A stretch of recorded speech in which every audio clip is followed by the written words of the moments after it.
पुण्यश्लोक देवी अहिल्याबाई होळकर की त्रिशताब्दी का ये वर्ष है। हमारे लिए आज की स्थिति में भी उनका चरित्र आदर्श के समान है।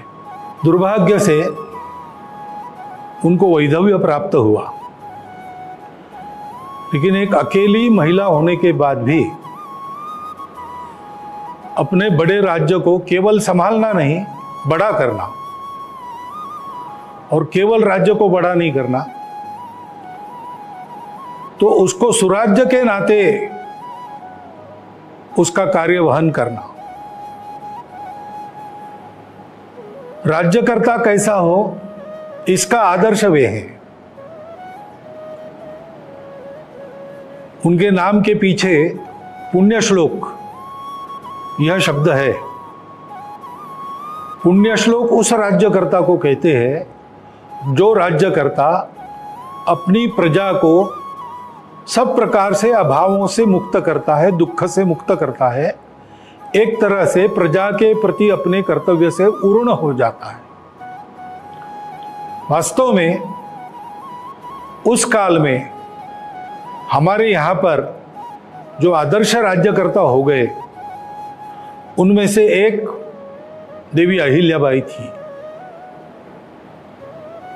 अपनी प्रजा को रोजगार मिले इसलिए उन्होंने उद्योगों का निर्माण किया, और ऐसा पक्का निर्माण किया कि महेश्वर का वस्त्रोद्योग आज भी चलता है और बहुत लोगों को रोजगार देता है।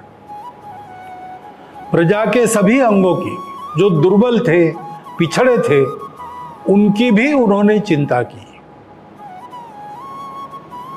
अपने राज्य के कर व्यवस्था को उन्होंने सुसह्य कर दिया, किसानों की चिंता की। सब प्रकार से उनका राज्य सुराज्य था। प्रजा की माता के जैसी चिंता करने वाली राज्यकर्ता इस नाते उनको देवी अहिल्याबाई यह विधान उसी समय प्राप्त हुआ होगा, क्योंकि अपने बचपन से हम उनका नाम सुनते हैं तो केवल अहिल्याबाई होळकर ऐसा नहीं सुनते, देवी अहिल्याबाई होळकर ऐसा सुनते। तो ऐसी पुण्यश्लोक देवी अहिल्याबाई होळकर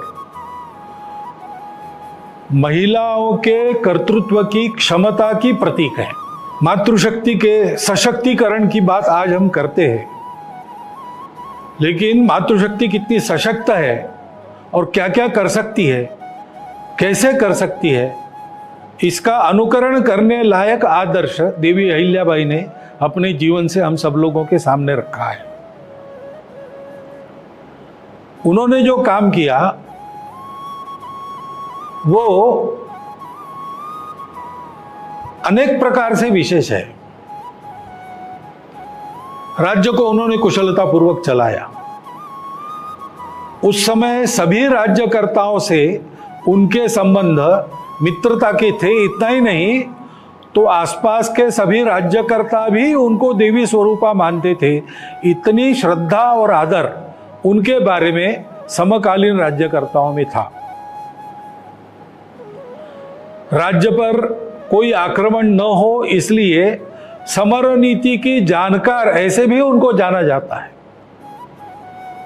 बड़ी सेना लेकर राघोबा दादा आए थे, लेकिन उन्होंने अपने नीति से और बिना संघर्ष के उस आपत्ति का निवारण कर दिया।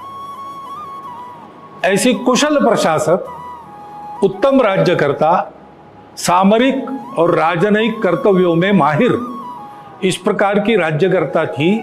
और केवल अपने राज्य की उन्होंने चिंता नहीं की, पूरे देश की चिंता की। अपने देश के संस्कृति का जो आधार है उसको पुष्ट करने के लिए देश में अनेक स्थानों पर उन्होंने मंदिर बनवाए। स्वयं वो राज्य करती थी, वो भी अपने को राजा नहीं मानती थी। श्री शंकर कृपे करून ऐसा वो लिखती थी। श्री शंकर आज्ञा करून, शिव भगवान की आज्ञा से राज्य चला रही है, ऐसा उनका भाव था। और कई जगह उन्होंने मंदिर बनवाए, नदियों पर घाट बनवाए, धर्मशालाएं बनवाई। सारे भारत में ये उन्होंने किया।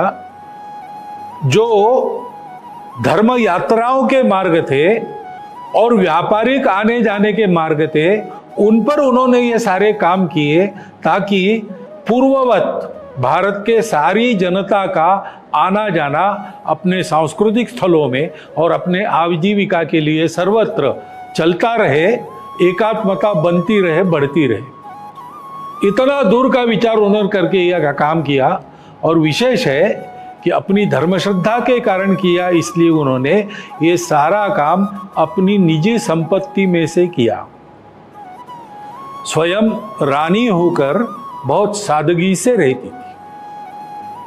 इस प्रकार प्रजा का पालन, राज्य का संचालन, राज्य की सुरक्षा, देश की एकात्मता, अखंडता, सामाजिक समरसता, सुशीलता और सादगी, इनका आदर्श रखने वाली एक महिला राज्यकर्ता, आदर्श महिला।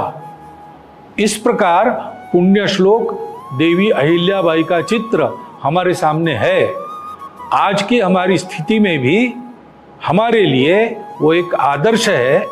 उनका अनुकरण करने के लिए इस वर्ष भर उनका स्मरण करने का प्रयास सर्वत्र चलने वाला है।